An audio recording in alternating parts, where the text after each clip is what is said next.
We have been told a lie. From the time we are children, we are taught the strategy of appeasement. We are taught that if we are nice enough, if we give enough, if we sacrifice enough, we will be rewarded with love. We are taught that love is a transaction. I give you everything, and in return, you give me your heart. In the brutal reality of human psychology, this is false. In The Art of War, Sun Tzu warns against the general who is hesitant and tries to buy peace with gold. He says, "To offer the enemy a bribe is to invite him to take more than the bribe." In the dating world, this is the nice guy. This is the pick-me girl. This is the strategy of the doormat. You think, if I have zero boundaries, if I am constantly available, if I reply to every text in 3 seconds, they will see how much I love them. You are wrong. You are violating the core principle of power economics. Value is determined by scarcity. When you flood the market with your attention, the value of your attention drops to zero. Air is vital for survival, but because it is everywhere, nobody pays for it.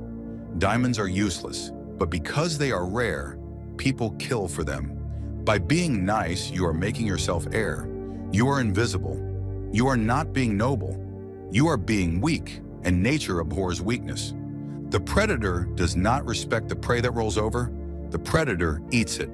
When you appease a partner, you do not create love. You create contempt. The partner thinks, I can treat this person like garbage, and they still stay. They must have no other options. They must have no value. Once respect is gone, love evaporates. You cannot love what you do not respect. It is biologically impossible. So how do you flip the dynamic? You must become willing to create friction. You must introduce the word no. No is the most romantic word in the world. Why? Because it proves you have a spine. It proves you have a standard. It proves you are willing to walk away. A yes from a person who cannot say no is meaningless. It is just compliance. A yes from a person who holds high standards is a prize. It is a victory. The simulation. Scenario. You have plans to work on your business or see your friends. The person you are dating calls you last minute and says, "Hey, come over, I'm bored." The appeaser strategy. "Okay, I'll cancel my plans. I'll be there in 20 minutes. Result, you have signaled that your time is worthless. They will get bored of you in 2 weeks. The warlord strategy. "I can't tonight. I'm on a mission. Let's do Thursday." Result, you have signaled that you have a life. You have signaled that your time is a limited resource. Suddenly, they want you more. They wonder what you are doing. Mystery creates desire. Availability kills it. Stop buying peace with gold. Start commanding respect with boundaries. Sun Tzu says, we may distinguish 6 kinds of terrain: accessible, entangling, temporizing, narrow passes. The general who fights on the wrong terrain loses before the first arrow is fired. Let's apply this to the first date. Most people choose entangling ground. Let's go to dinner and a movie. This is a tactical disaster. Dinner is a trap. You are sitting across from each other. You are locked in for 90 minutes. You are waiting for the check. It is static. It is awkward. If there is no chemistry, you are trapped in a prison of politeness. The dynamic is interviewer versus interviewee. It is confrontational. Sun Tzu says, on entangling ground, one can take the offensive, but cannot retreat. Do not entangle yourself with a stranger. Choose accessible ground. A coffee, a drink at a bar, a walk in the park. This terrain is fluid. If the intel is bad, if they are boring, rude, or crazy, you can finish your drink and leave in 20 minutes. You have preserved your resources. If the intel is good, you can extend the campaign. You can bounce to a second location. Let's go check out this other spot. Moving together creates a sense of adventure. It creates a narrative of us. The positioning tactic. Never sit across from them. A cross is for enemies. A cross is for negotiations. It is me versus you. Eye contact is intense, but constant eye contact is interrogation. Sit next to them, sit at the bar, sit on a bench, sit at a 90-degree angle. This changes the psychological geometry of the date. Now you are not looking at each other. You are looking out at the world together. You are shoulder to shoulder. This signals, we are on the same team. We are observing the world together. It also allows for physical escalation. If you are across the table, touching them is a grand maneuver. You have to reach over the breadbasket. It is high stakes. If you are next to them, your knees can touch. Your arms can brush. It feels natural. It feels like gravity, not force. You are manipulating the environment to facilitate the alliance. The amateur focuses on what they will say. The master focuses on where they will sit. Sun Tzu says, "He who advances without knowledge of the enemy's condition will be defeated." Before you commit your heart, before you merge your finances, before you build a life, you must run a background check on the soul. Most people date potential. They see who the person could be. He has so much talent, he just needs motivation. She is so sweet, she just has a lot of trauma. Stop. You are not a rehabilitation center. You are a general looking for an ally. Do not date potential, date reality. You need intelligence. You need to run 3 tests. Watch how they treat the waiter.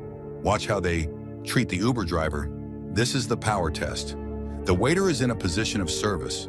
They cannot fight back. A person who is rude to a waiter is a tyrant who is currently on a leash. Right now they are nice to you because they want something from you. But the waiter, they don't need anything from the waiter. So you see their true nature. If they snap their fingers, if they roll their eyes, if they don't say thank you, run. Because in 6 months, when the honeymoon phase ends, you will be the waiter. Ask about their past relationships and listen closely. Are all their exes crazy? My ex was a psycho. My other ex was a narcissist. Everyone treated me so badly. This is the accountability test. If every enemy they fought was crazy, they are the common denominator. They are the problem. They lack self-awareness. They play the victim. A warlord takes responsibility for their defeats. A victim blames the terrain. If they cannot admit their part in the failure of the past, they will blame you for the failure of the future. Life is not a romantic comedy. Life is a series of crises disguised as a Tuesday. The flight will be canceled. The car will break down. You will get lost. Watch them when things go wrong. Do they problem solve? Okay, the flight is canceled. Let's look at rental cars. Let's look at hotels. Or do they crumble? This always happens to me. You should have booked the earlier flight. This is a disaster. You are hiring a co-pilot. If they panic in the simulator, do not take them up in the jet. If they turn on you when the pressure rises, they are not an ally. They are a liability. Do not ignore these signals. These are not quirks. These are intelligence reports. We have talked about the enemy outside. Now we must talk about the enemy inside. Sun Tzu lists 5 dangerous faults that can defeat a general. These apply directly to why your relationships fail. You must diagnose yourself. Recklessness. Sun Tzu says, recklessness, which leads to destruction. In love, this is the love bomber. This is the person who falls in love in 24 hours. You rush in. You skip the vetting. You move in together in month 2. You are addicted to the high, but reckless generals walk into traps. You ignore the red flags because you are sprinting, and you crash and burn just as fast as you ignited. Cowardice. Sun Tzu says, cowardice, which leads to capture. This is the avoidant attachment. You are afraid of conflict. You are afraid of being seen, so you hide. You don't say what you need. You let problems fester in the dark. You engage in peace at any price, but peace at any price is just a delayed war. Eventually, the resentment rots the relationship from the inside out. A hasty temper. Sun Tzu says, a hasty temper, which can be provoked by insults. If your partner knows how to push your buttons and make you lose your frame, they own you. The reactive partner is the weak partner. If they say something mean and you explode, you have lost the high ground. The stoic cannot be provoked. The stoic observes the insult and discards it. Control your temper, or your temper will control your destiny. A delicacy of honor. Sun Tzu says, a delicacy of honor, which is sensitive to shame. This is the narcissistic injury. You take everything personally. If they want a night alone, you take it as a rejection. If they give you feedback, you take it as an attack. You need constant validation. You are an emotional black hole. This exhausts your partner. Walking on eggshells is not love. It is hostage negotiation. Over-solicitude. Sun Tzu says, over-solicitude for his men, which exposes him to worry and trouble. This is codependency. You worry too much about your partner's feelings. You try to fix them. You try to save them. You become a parent, not a lover. You smother them, and eventually they resent you for it, because nobody wants to sleep with their mother or their father. You must care for them, but you cannot carry them. Check yourself. Which fault is yours? The enemy, the chaos of life, will exploit exactly that fault. Fix the armor before you march. Sun Tzu's chapter on attack by fire is about overwhelming force. In relationships, fire is passion. A relationship without fire is just a roommate agreement. It is a logistical arrangement. You must keep the fire lit. But here is the physics of fire. Fire requires air. If you smother a fire, it goes out. If you are always together, always touching, always one, the fire suffocates. Boredom sets in. Esther Perel, the modern relationship philosopher, aligns with Sun Tzu here. Desire needs distance. You cannot desire what you already have. You cannot desire what is sitting on your lap 24 hours a day. You need to create space. You need to step away. Go on a trip alone. Pursue a hobby they don't understand. Go to the gym. Build your own empire. When you are in your element, when you are winning at work, when you are thriving socially, you become a stranger to them again. They look at you across the room and think, wow, that is an impressive person, and they chose me. That is the spark. When you return to the relationship, you bring fresh energy. You bring new stories. The spark reignites. You must oscillate. Intimacy and autonomy. Too much distance? The fire goes out, cold.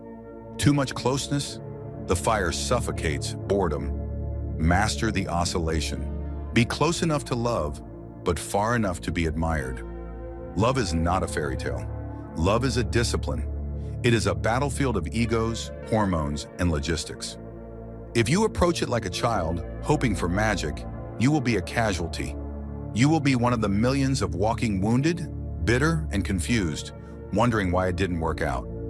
But if you approach it like a warlord, if you stop appeasing and start setting boundaries, if you control the terrain, if you vet your allies with cold logic, if you conquer your own internal faults, and if you give the fire enough air to burn, then you can build something that withstands the chaos.